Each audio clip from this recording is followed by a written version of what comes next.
बिस्मिल्लाहिर्रहमानिर्रहीम। अस्सलाम वालेकुम। मैं हूं जावेद इकबाल और आप देख रहे हैं प्रोग्राम न्यूज़ वॉच। नाज़रीन, इस प्रोग्राम में हम बात करते हैं दिन भर के अहम वाक़यात और दिन भर की अहम खबरों पर तज्ज़ियात शामिल करते हैं अपने आज के इस प्रोग्राम में। आज के प्रोग्राम में जो हम जिन मौज़ूआत को लेकर चलेंगे उसमें सबसे अहम तरीन बात यह है कि साबिक़ वफ़ाक़ी वज़ीर बराए मजहबी उमूर जनाब हामिद सईद काज़मी को हज करप्शन केस में आज बाकायदा तौर पर गिरफ्तार कर लिया गया। आज उन्हें बदनवानी के इल्ज़ाम में अबूरी ज़मानत उनकी मनसूख हुई और कमरा अदालत से उन्हें गिरफ्तार कर दिया गया।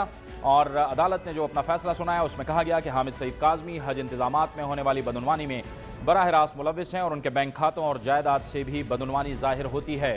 ये एक अहम तरीन पेशरफ्त है, लेकिन इसके साथ साथ जो सियासत के मैदान में अहम तरीन पेशरफ्तें हो रही हैं वो भी ज़ाहिर है कुछ कम अहम नहीं हैं।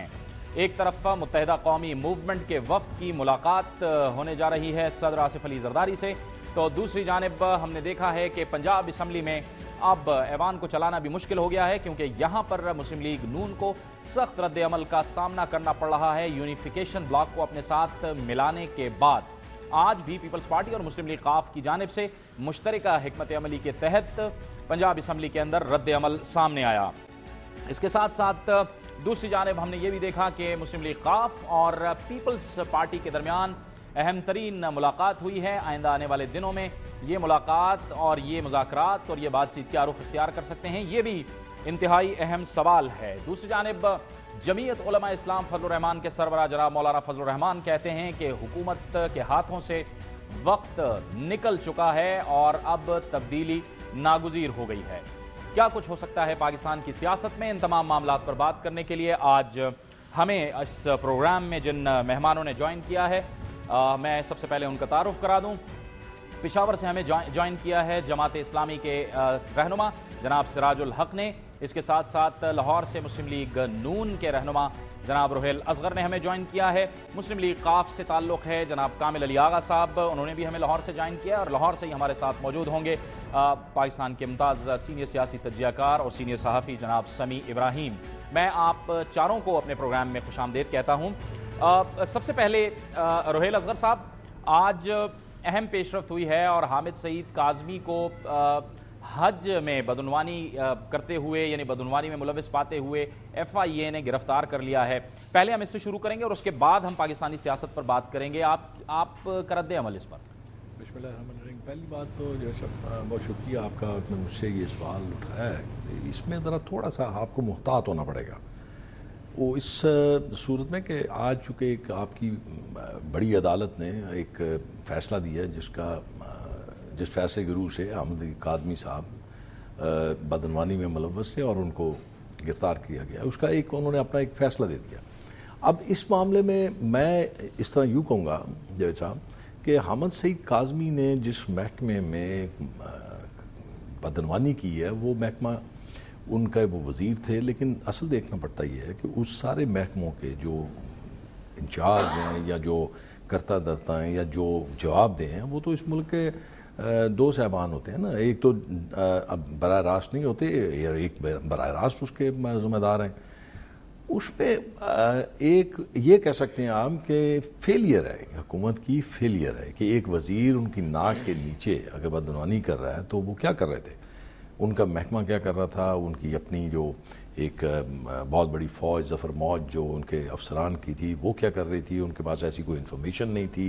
लोग चीखें मार रहे थे, लोग पुकार रहे थे कि ये हमारे साथ जुल्म ज़्यादती है और उस वक्त खामोश तमाशे ही बने बैठे थे। और जिस वक्त ठीक है रुहेल साहब, अब गुफ्तगू में हम कामिल साहब को भी इंक्लूड करते हैं। कामिल साहब, आप बताइएगा कि आज जो ये अहम पेशरफ्त हुई है इस पर अपनी राय दीजिएगा। पहले तो देखें जावेद, बड़ा अफसोसनाक बात है। सबसे बड़ी बात तो ये है कि हज जो कि एक बहुत ही अजीम हमारा फरीज़ा है, उसके अंदर जो लोग जाते हैं उनको फैसिलिटेट ना करना और उनके पैसे में से पैसे उड़ा जाना, ये बड़ी अफसोसनाक बात है। और सबसे बड़ी अफसोसनाक बात है कि जैसे सामने आ रही हैं चीज़ें कि वो लोग जो ज़िम्मेदारान हैं और ख़ास तौर पे पॉलिटिकल लीडरशिप जो है अगर वो इसमें इन्वॉल्व हो तो इंतहाई अफसोसनाक बात है। फिर हामिद सईद काज़मी साहब जो हैं उनके मतलब तो उनके ख़ानदान के मतलब उनके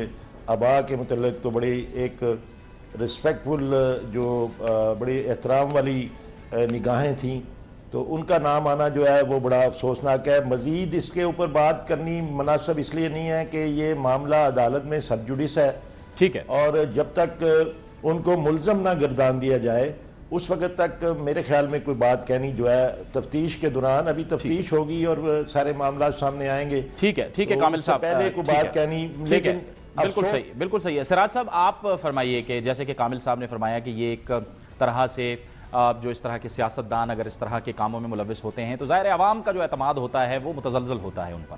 دیکھیے یہ سیاستدان نہیں ہے، یہ پاکستان میں ایک ٹولہ ہے اور یہ ایک لحاظ سے سیاسی اور معاشی دہشت گرد ہے، اور کاظمی صاحب کا گرفتار ہونا بڑی بات نہیں ہے۔ اصل مسئلہ یہ ہے کہ اب تک گرفتار کیوں نہیں ہوا، اور لاکھوں حجاج کرام نے، نبی مہربان صلی اللہ علیہ وسلم کے مہمانوں نے ان کے لیے بھی اور ان کی پوری جماعت اور حکومت کے لیے بددعائی کی ہیں۔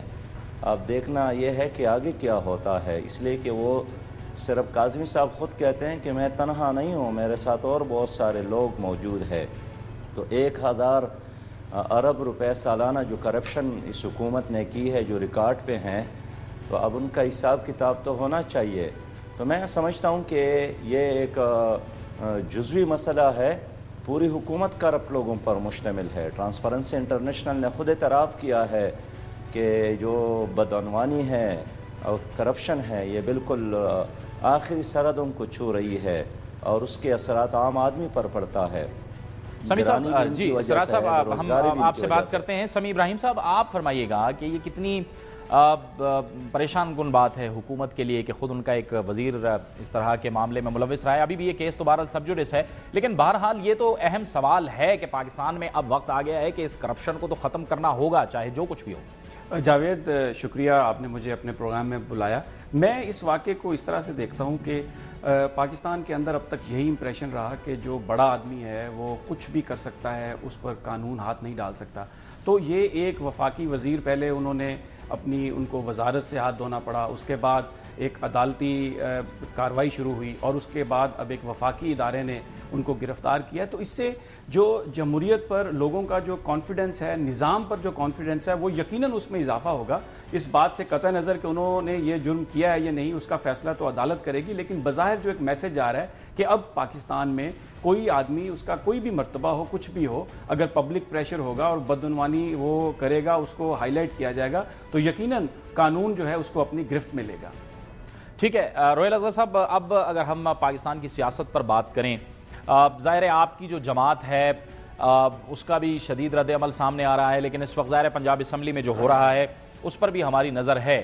آپ یہ ایک رائے ہے کہ آپ چاہتے ہیں کہ مارچ 2012 سے پہلے مڈ ٹرم الیکشن ہو جائے، جبکہ پیپلز پارٹی یہ چاہتی ہے کہ مارچ 2012 کے بعد الیکشن ہو، کیونکہ مارچ میں ظاہر ہے پھر سینٹ کے انتخابات ہیں۔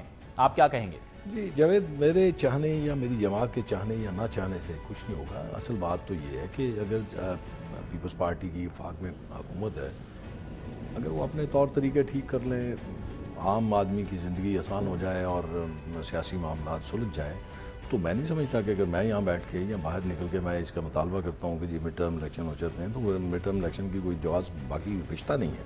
لیکن اگر آپ عام آدمی کا جو 17 کروڑ لوگ ہیں اس ملک میں بستے ہیں، اگر ان کا جینا آپ حرام کر دیں گے، اگر آپ کو لوگ اس نفرت سے دیکھنا شروع کر دیں گے، تو میری جماعت کے پاس کیا اور باقی رہ جاتا ہے راستہ، سوائے اس کے کہ میں پھر یہی کہوں کہ جی آپ دوبارہ الیکشن کر لیں، تاکہ آپ واپس عوام کے پاس چلے جائیں اور عوام اپنے ووٹ سے جس کو لانا چاہتے ہیں، جو سمجھتے ہیں کہ یہ ہمارے دکھ دور کر سکتے ہیں، ہمارے تکلیف دہندہ ہو سکتے ہیں یا ہمارے مسائل کو کم کر سکتے ہیں، تو پھر اس میں تو خود یہ اس نچ پہ لے کے جائیں گے۔ ٹھیک ہے روہیل صاحب، آپ، کامل علی آغا صاحب، سراج الحق صاحب اور سمیع ابراہیم صاحب، آپ ہمارے ساتھ موجود رہیے۔ وقت وہ چاہتا ہے یہاں پر ایک بریک کا، اور بریک کے بعد یہی سوال لے کے ہم جائیں گے کامل علی آغا صاحب کے پاس، لیکن ایک بریک کے بعد۔